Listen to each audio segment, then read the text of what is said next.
Welcome to Grainchat. For today, we look at the water loss during storage. We are Joe Santak and Hoàng Uyên from Santak Concern. We introduce the grain storage expert, Dr. Claus Braunbeck, from the German company FrigorTec. Welcome, Klaus. Thank you for being here.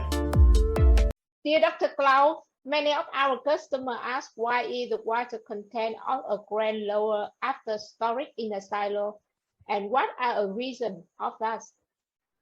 Moisture reduction of grain is an essential problem, as lowering the weight means an economic loss. In addition, it decreases the quality of grain for processing. Indeed, that is what our audience commented. So why does this happen? The moisture content of grain mainly depends on the ambient condition. Grain is hygroscopic, and its moisture content will get into equilibrium to the humidity. If it isn't in equilibrium, it will either take up moisture from or release moisture to the air. The release of moisture is the main reason of the water loss during storage. So what are the circumstances which lead to this? At bulk storage, an aeration system is used to avoid warming of grain by its natural activity called respiration. The blower is operated throughout the storage time as often as the ambient conditions are acceptable. Thereby, air is pushed through the grain, which causes the moisture reduction. This can be up to 3% by several references stated. Yeah, but how does aeration cause the moisture loss?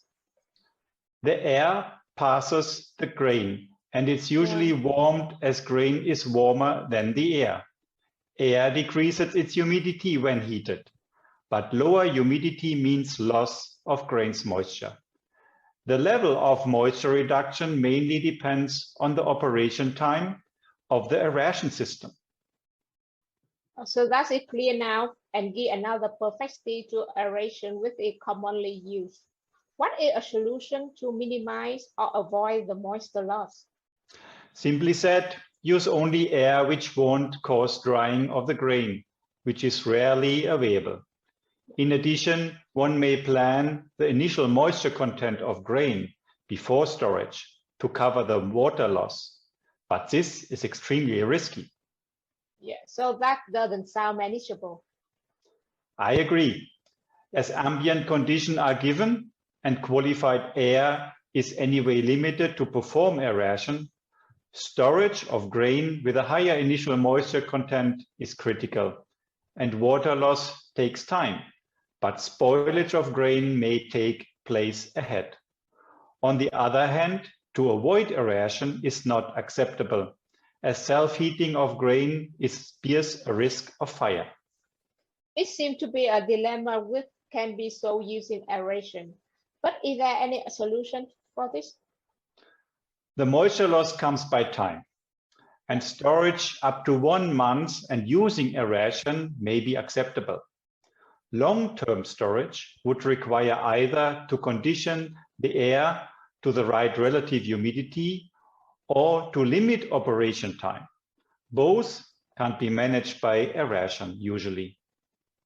Is there any alternative for long-term storage? The alternative must properly condition the air and limit the operation time. Both is assured by grain cooling. How is this achieved by grain cooling? Grain cooling conditions the air not only for the temperature, but allows to manage the relative humidity and also the water loss of the grain.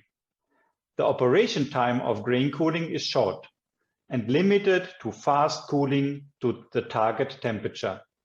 If necessary, occasionally recooling may follow for long-term storage. Okay, a first and short insight of grain cooling which may deepen in one of our next Grainchat series. For today, is it clear why water loss happens? Thank you very much for your time, Dr. Klaus. My pleasure. Thank you for the Grainchat. Thank you very much to be with us on the chat, Klaus. Dear audience, please feel free to contact us if you like to address another topic of interest or send us your comment about today's chat. Thank you.